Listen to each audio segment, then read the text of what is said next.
परिवारच्या लोकांना, घरातल्या प्रमुखांना खर्च करावा लागतं आणि तो पेपर लीक झाला आणि लीक झाल्यामुळे अनेक मुलं मुली त्यांचं भविष्य खराब झालं या चिंतेनं त्यांनी आत्महत्या केल्या. जवळ 22 मुलामुलींपेक्षा जास्त संख्या ती असेल. आपल्या नागपूरमध्ये सुद्धा झाली, पण नंतर ते उघडकीस आले, पोलिसांना माहिती नाही, ते दाबण्याचा प्रयत्न केला. म्हणून मी 22 मुलामुलींपेक्षा जास्त असेल म्हणून मुद्दाम आकडा वापरला.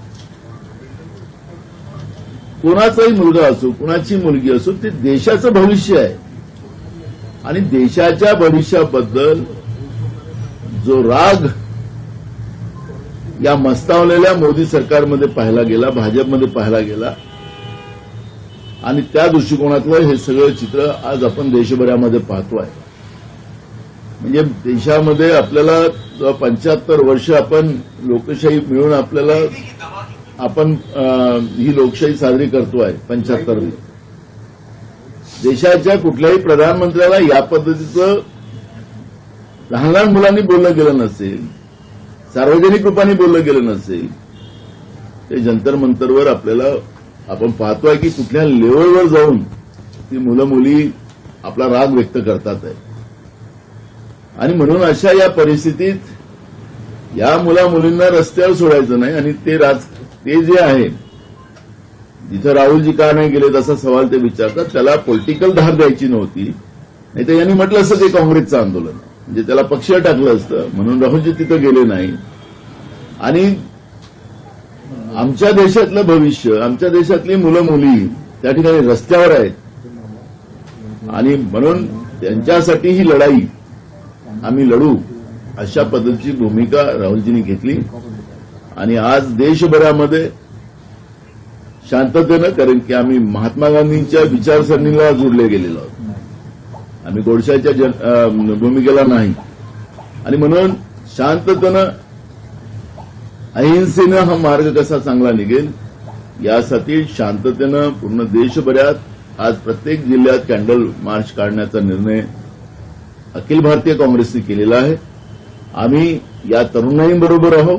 तरुणाईंच्या भविष्याबद्दलची आम्हाला मनात चिंता आहे आणि त्यांना न्याय मिळाला पाहिजे ही अपेक्षा त्या माध्यमातून आमची आहे. आणि म्हणून आज देशभरामध्ये कॅन्डल मार्च आहे. कुठलाही राजीनामा दिला जाईल नाही अशा पद्धतीची चर्चा समोर येत आहे. कारण सुधारणा करू बा, आम्ही पेपर फुटी जे प्रकरण घडत आहे त्याच्यात सुधारणा करू, पण राजीनामा देणार नाही अशी भूमिका घेतली जात आहे. नरेंद्र मोदींचे पहिले भाषण 2014चे पहिलेची भाषणं आपण ऐकली असाल.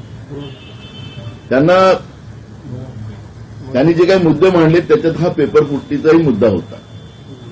मग जवळपास 3 वेळचे तुम्ही प्रधानमंत्री झालात, पंडित जवाहरलाल नेहरूजीचा रेकॉर्ड तुम्ही तोडला, तर सुधारणा का नाही केल्यात? हे एवढं आंदोलन चालत असताना तुम्ही लोकसभेमधून पळून जाता का नाही? लोक त्या मुला मुलींसाठी त्या मैदानात उतरलात. 56 इंचीचा सीना त्या वेळेस कुठं गेला होता? आणि सोनम वांगचुकचं रात्री 12 वाजता उपोषण सोडत असताना रात्री प्रधानमंत्री त्या ठिकाणी सोशल मीडियाच्या माध्यमातून सांगतात की आम्ही कायदा बदलवला निघतोय. का लोकसभेत का बोलता आलं नाही त्यांना? त्या मुलांना मारण्याच्या पहिले त्यांनी त्या लोकसभेत सांगितलं असतं की आम्ही ही सगळी कारवाई करतोय, ते सुधार करतोय. का नाही बोलले? पळकुटा प्रधानमंत्री या देशाने पाहिलेला आहे. आणि म्हणून मी आपल्याला या निमित्तानं सांगतो ही लोकांची सत्ता आहे, लोकांनी दिलेली सत्ता आहे. पण भाजप बेईमानीनं मशीनमधून निवडून येऊन, निवडणूक आयोगाच्या आशीर्वाद निवडून येऊन ज्या पद्धतीनं त्यांनी माज आणलेला आहे आणि या माजाला आता प्रधानमंत्र्याच्या या फेकूगिरीला कोणी ऐकणार नाही अशी परिस्थिती आज आहे. सोनम वांगचुकचं उपोषण सोडवले असेल तरी तरुणाई तिथून हटायला तयार नाहीये अशी परिस्थिती आहे. मी स्वतः दिल्लीत होतो, कालच रात्री इथं आलेलो. सोनम वांगचुकच्याबद्दल आपण आता बोलले. सोनम वांगचुक यांची पण प्रतिक्रिया आली आहे की माझ्यावर अनेकांनी संताप व्यक्त केला ज्या पद्धतीने उपोषण सोडलं, पण मी असं असतो तर 26 दिवस उपोषणाला बसलो असतो का सर? बघा ना, तुम्ही संताप त्यांना सोशल मीडियावर या जैनजींनी काय बोलले काय नाही, आमच्या काँग्रेसकडून त्यांच्यावर कुठलाही आम्ही लोकांनी प्रतिक्रिया दिली नाही. त्यांनी तर राहुल गांधींना त्यांची मिसेस तिने राहुल गांधीवर टीका केली. आता राहुल गांधींच्या नेतृत्वात आंदोलन करायचं असेल त्यांना तर पहिले सांगायला पाहिजे होतं. आता तुम्ही सुरुवात केली, तुमच्या पद्धतीनं होतं, आम्ही तुम्हाला सपोर्टमध्ये आहोत, कारण की या देशाच्या भविष्यासाठी नेहमी काँग्रेस चिंतेत होती. त्यामुळे सोशल मीडियावर त्यांच्यावर टीका होत असेल तर तो त्यांचा प्रश्न आहे. हो, उद्या ठाकरे बंधूंचा मुंबईत मोर्चा आहे. काँग्रेसचं समर्थन आहे का आणि काँग्रेसचे नेते त्या आंदोलनात जाणार आहे? आज काँग्रेसचं देशभरामध्ये आंदोलन आहे. त्यामुळे आमचं आंदोलन आज असल्यामुळे आज आम्ही सगळेजण त्याच्यात व्यस्त आहेत. तर उद्या लोकांनी सगळ्याच आंदोलनात, कारण का हा राजकीय मुद्दा नाही, जो जो पक्ष यात मुलांच्या बाजूने उभा होत आहे त्यांच्याबरोबर सगळ्यांनी राहावं. आज काँग्रेसबरोबर सगळ्यांनी यावं. मोहन भागवत म्हणाले की म्हणजे तुमच्यासोबत आज ठाकरे बंधू आले नाही तर उद्या तुम्ही जाणार नाही असं आणि काय? असं काही बोललोच नाही. हा काही राजकीय मुद्दा नाही किंवा कोणत्या पक्षाचा एजेंडा नाही. हा देशाचा अजेंडा आहे, देशाच्या भविष्याचा अजेंडा आहे. त्यामुळे आज काँग्रेसचं आंदोलन देशभरात आहे. त्यामुळे सगळ्यांनीच त्याच्यामध्ये सहभागी व्हावं. भाजपचंही आपण पाहिलं असेल की जंतर मंतरवर एक मुलीने म्हटलं की माझे आई वडील अंधभक्त असतील भाजपचे, पण मी नाही. वेळ आलं तर ते म्हणतात मला की तुला घराच्या बाहेर काढू. तुम्ही काय काढता, मी घराच्या बाहेर निघतो. अशा पद्धतीचं तरुण मुलीनं आपलं वक्तव्य व्यक्त केलेलं आहे. त्यामुळे अंधभक्त जे कोणी असेल भाजपचे त्यांनी पण आजच्या काँग्रेसच्या मोर्चात सामील व्हावं. मोहन भागवत म्हणाले की विद्यार्थ्यांसोबत संवाद करणं गरजेचं आहे. त्यांचे जे तर्क आहे त्याचं उत्तर त्यांना संवादातनं द्यायला पाहिजे.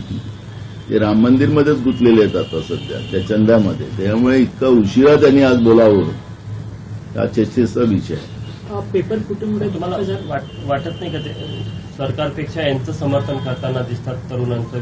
अरे हो, बोलताय तर इतका उशीर काय? सरकारचं रिमोट कंट्रोल तुम्ही आहात, सगळं तुम्ही आहात.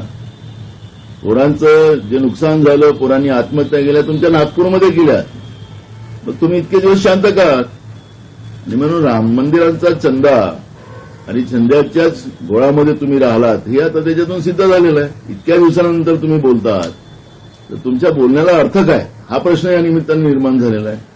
पेपर फुटूमुळे दुःख झाले पण विद्यार्थ्यांना त्याचा फायदा झाला असा फायदा घेतला असं निर्मला सीतारामन यांनी वक्तव्य केलं. तिथं कांदे खाऊ नका म्हणतात, महागाई आहे तर तुम्ही एक वेळ उपाशी राहा असं म्हणतात. देशाच्या अर्थमंत्री असलेल्या निर्मला सीतारामन भगिनी आहेत, त्याच्यामुळे मी त्यांच्यावर फार काही तसं टीका करणार नाही.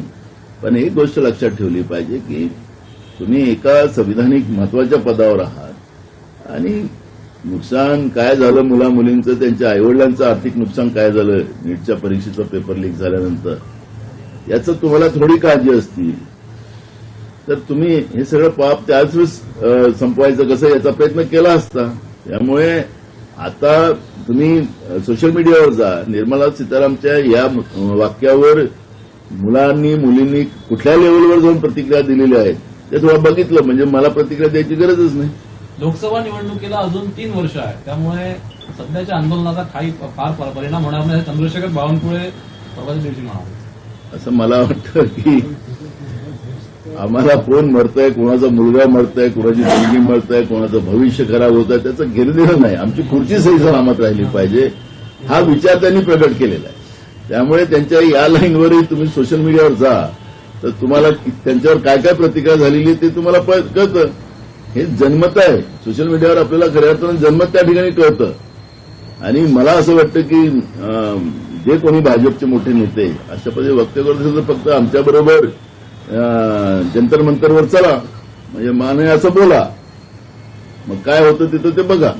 त्यामुळे मला असं वाटतं की आज भाजपचा कुठलाही नेता आहे अशा पद्धतीच्या प्रतिक्रियेपासून त्यांनी थांबावं असा माझा सल्ला आहे. नसला ऐकायचा तो त्यांचा भाग आहे.